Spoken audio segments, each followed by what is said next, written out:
Hey everyone, and welcome back to Summarize Science. Today, we're looking at something that could be the future of AI-powered image editing. Have you ever used an AI image tool and gotten frustrated because you can't get the details just right? You want to move an object slightly, change a shirt's color, or add a specific hat, but the AI misinterprets your command. Current AI editors often rely on a single, long text prompt, which makes fine-grained control nearly impossible.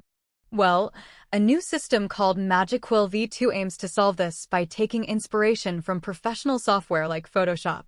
Instead of one giant command, it breaks the editing process down into different layers for precise control.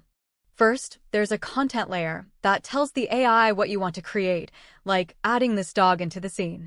Then, a spatial layer uses a mask to define exactly where the edit should happen, like turning the dog's head. A structural layer lets you sketch an outline to define how something is shaped, like adding a color. And finally, a color layer allows you to paint on a new palette, turning this shirt green. This is a huge leap from just typing a long, confusing sentence and hoping for the best. With MagicQuill V2, each of these instructions is a separate, precise step, giving the user total control over the final image. Let's look at how it stacks up against other state-of-the-art models. In these examples of adding objects, you can see MagicQuill V2 correctly handles complex lighting, perspective, and even interactions, like the hand realistically holding the backpack. Notice how other models struggle, often making the objects look flat, disconnected, or incorrectly lit.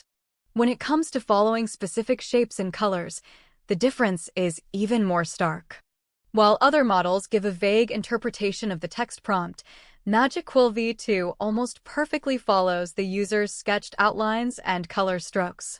This layered control also excels at regional editing, like changing a character's style without regenerating the whole image, and for seamlessly removing unwanted objects. So, to recap, the key innovation here is deconstructing a complex creative idea into simple, controllable layers: what to add, where to put it, how to shape it, and what color it should be. This approach effectively bridges the gap between the raw power of generative AI and the precision of traditional graphics software. What does this mean for the future? Imagine artists, designers, and even casual users having this level of fine-tuned control in their creative tools, making professional-level results more intuitive and accessible for everyone. While the system is currently a bit slow, the researchers plan to make it faster and open-source the project for others to build upon. It's a huge step towards making AI a true creative partner, rather than just a simple command line tool.